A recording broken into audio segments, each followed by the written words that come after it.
Colorado's largest and most destructive wildfires have happened in the last 2 years.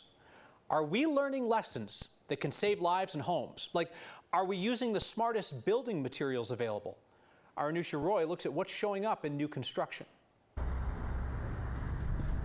A new build is a chance to do things right. The question is it happening? The Denver Fire Department works very closely with the building department. Greg Pixley with Denver Fire says construction materials have become more efficient and financially friendly. Using smaller pieces of wood or steel. But that also gives firefighters less time inside a home on fire because it burns faster.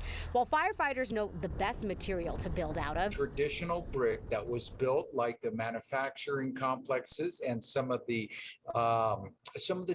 buildings that you see in downtown Denver. they also know that's not always realistic, especially when it comes to the cost of doing business. So they rely on building and fire codes. In Denver, the fire department is working with the city to make sure new builds are following those rules. Gaining traction all over the place. The good news is building with fire in mind is not out of reach. The right kind of roofing materials and non-combustible siding Stucco and those kinds of things too that are also non-combustible. are already being used. But Dr. Ian Giamonco with the Insurance Institute for Business and Home Safety said it's still not being used in mass, in part because we don't always think about it. And that's something that we've struggled across all natural hazards here in the United States, is making sure we account for all of those hazards. And wildfire is one of those.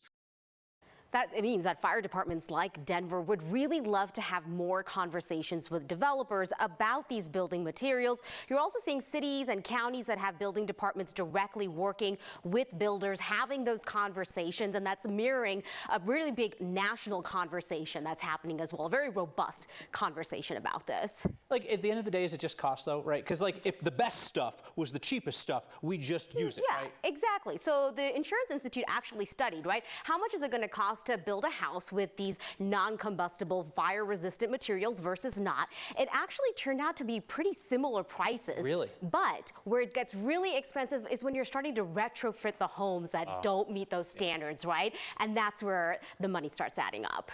It's hope and sense, at least for new construction. Exactly. All right. Thank you, Anusha.